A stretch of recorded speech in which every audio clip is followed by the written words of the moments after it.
Hello, ladies and gents, and welcome back to Next Year Insights.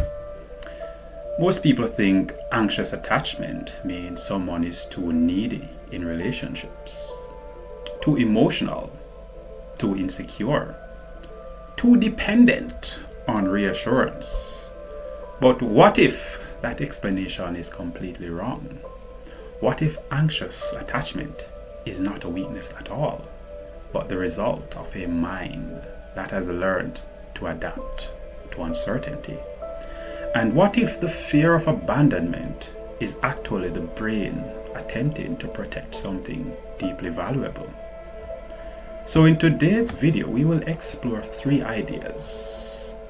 Firstly, we will explore why anxious attachment is not simply insecurity, followed by how childhood experiences train the brain to watch for relational signals, followed by why the fear of abandonment may actually be a form of psychological adaptation. Section 1. The common explanation. Anxious attachment is usually described as clinginess, someone who needs reassurance, someone who worries about losing their partner. But this explanation assumes the person is simply overreacting. A more interesting question is this: what did the brain learn about relationships? Instead of asking, why is this person so anxious, a deeper question emerges. What experiences taught the mind that connection might disappear?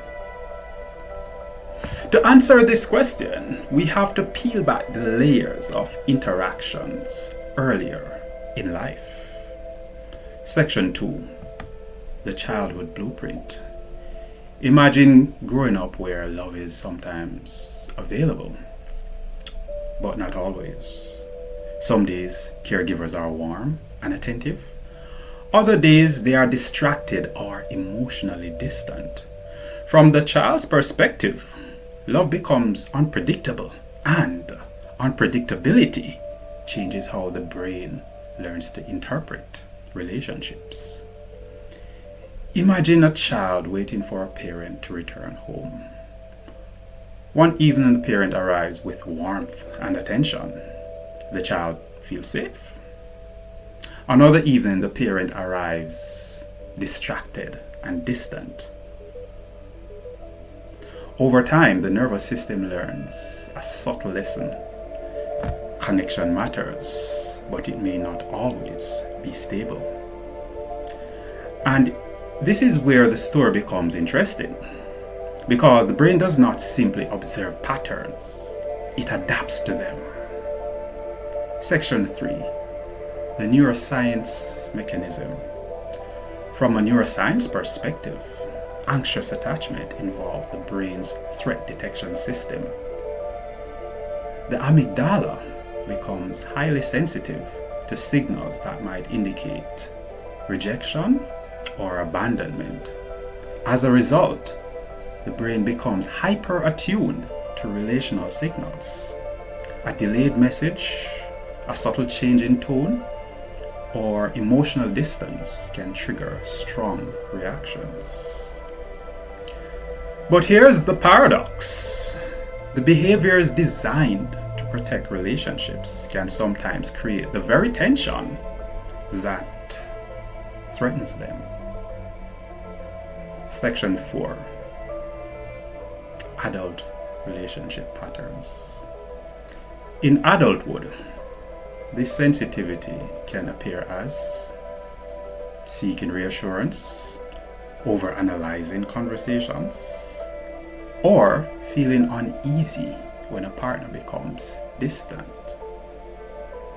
From the outside, these behaviors may appear as neediness. Internally, however, the nervous system is attempting to protect connection. Imagine sending a message to someone you care about. Hours pass without a reply. A securely attached mind may think, They're probably busy. But an anxious mind, on the other hand, may begin constructing possibilities. Did I say something wrong? Are they upset with me? Or are they losing interest? Section 5. The hidden strength. People with anxious attachment often possess remarkable emotional sensitivity. They notice subtle relational changes and care deeply about maintaining connection. With self-awareness and emotional regulation, these traits can become powerful strengths rather than weaknesses. So instead of asking why someone is insecure, a deeper question comes to the fore. What did their nervous system learn about protecting relationships? So, what appears to be insecurity may actually be the echo of a mind that once learned that love could appear and disappear without warning. Many of the patterns we struggle with today may simply be the nervous system remembering how to protect connection in an uncertain world. This raises an interesting question. How many of our emotional reactions today are actually responses to lessons our minds learned long ago? So on that note, if you found this video informative, edifying, or even insightful, I encourage you to register your satisfaction by liking, sharing, and subscribing. Here on Next Year Insights, I explore weekly perspectives on mindset, communication, psychology, and neuroscience-informed performance. So until next time, keep moving towards your next year. Take care.